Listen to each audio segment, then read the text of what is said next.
Jamie, thank you so much for talking with us today about vulnerability, which can be a challenging thing for a leader to be in this world. So with that said, how do you think leaders or just people in general can overcome or mitigate the stigma that might still exist, especially in a professional realm when it comes to being vulnerable? Hi, Laura. It's so great to be here with you. Thank you for asking me.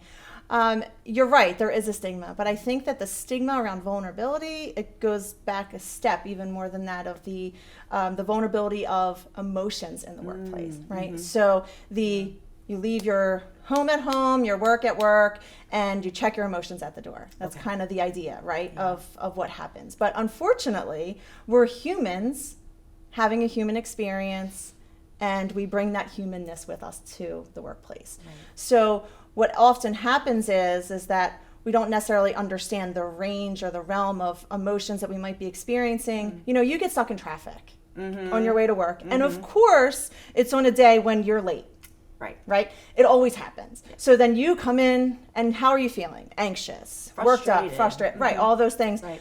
But I'm at work, I gotta shove it down and just put on my game face, right? Because that's what we do as professionals. Yeah. Unfortunately, that's not how we work as humans. Right. So what ends up happening is we shove those things down, and we don't realize what's going on, and we kind of go back and forth and not really understanding what those emotions are. Mhm. So then they come out in other ways, Right. right? So to come back to the question around vulnerability, I think what that really means then is that we need to get comfortable with emotions in the workplace and really understanding our own personal emotional makeup. So I call this the emotional backpack.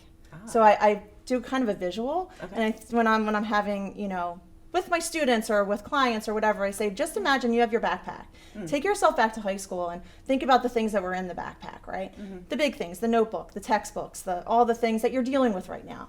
Those are kind of the main emotions that you're feeling, that you're kind of aware of, that are going on. But the stuff that's kind of on the bottom, like those Doritos or those snacks that you had last week and they're kind of crumbled up in the bottom, those are all of our life experiences, the situations that we might be facing that are kind of playing under the surface. Right. And so we kind of forget about those crumbs, and we only think about, well, why am I feeling this way, or what's going on, and we just kind of push through it instead of taking a step back and really building that self-awareness to know I'm feeling this is going on. And then the next step, which brings in the vulnerability of being open to sharing, you know what?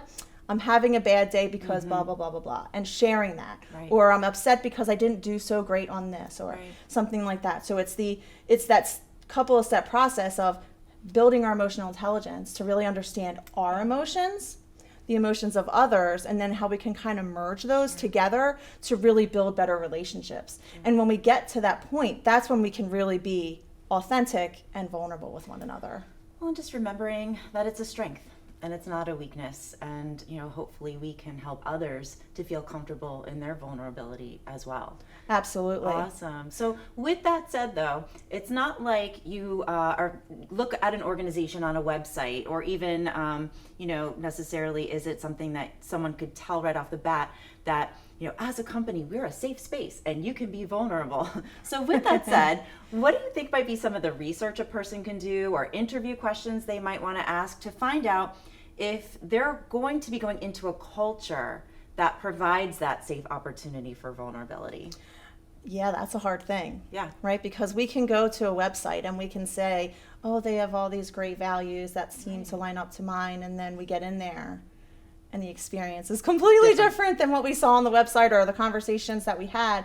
And in my research, I talk about language differentiators. Okay. So in my research, I focused on growth versus fixed mindedness. Right? So growth being the attribution of our success to being open to learning and growth and seeing opportunity in our failures, right?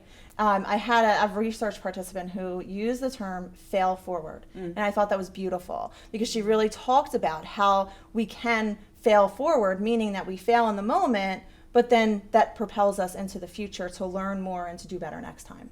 So as opposed to where someone with more of a fixed mindset, it's more of an internal process where they feel if they don't do well, that means that they're not good at that. So then they don't tend to try to develop those skills or try to pull into that. So those two pieces, I found a very key distinction in the language. Okay. So language is everything, right? Yeah, That's really one of the main symbols and the main tools that we have in our human experience is language. Yeah. And so looking for keywords. So when we're talking to people, we can hear and listen to some language differences. And so in my research, one of the key pieces that came out was that all leaders talk about the same things. They all talk about performance management. They all talk about growth. They all talk about learning. They all talk about strategy building and adapting to change and all of these different ideas. The difference is how they talk about it. Okay. So, for example, performance management, when a leader that's more growth minded is talking about performance management, they frame it in more of a way of an opportunity for conversations, for growth, for also on the other side figuring out maybe this isn't the right spot for this employee, and so then they need to be shifted into something else. So opportunity was a big thing. On the flip side of that was fixed-minded leaders tend to look at it in terms of more of reinforcing roles, policies and procedures, expectations being set around those parameters. So similar concept, very different conversations. And so looking for nuances in individuals' language. And then I'm going to add on another layer that makes it even more complicated to figure it out. Okay. And that is that you and I might have a conversation and talk and have this wonderful conversation. I think Laura's so growth-minded. This is amazing. And then you're fitting into a culture that's not really growth-minded, but you're kind of that outlier. Yeah. You know, so it's also a matter of talking to as many people as you can. Okay. You know, social media is a great tool. Okay. See what kind of content, if they're active on social, what kind of content are they putting out? What you know, you can really kind of pull out some of the words that they might be using in their posts, because that really is portraying their message, right? And looking at their culture from that direction. Nice. Yeah. Thank you for sharing some of your insights about your research, which is really great to know. And again, thank you for sharing with us a little bit about, you know, vulnerability and, you know, being open to that failure, being open to exploring the option of working for somewhere that's going to support you in all of your humanness, which is important in our world today. So thank you so much. You're so welcome. Thanks for having me. Thank you.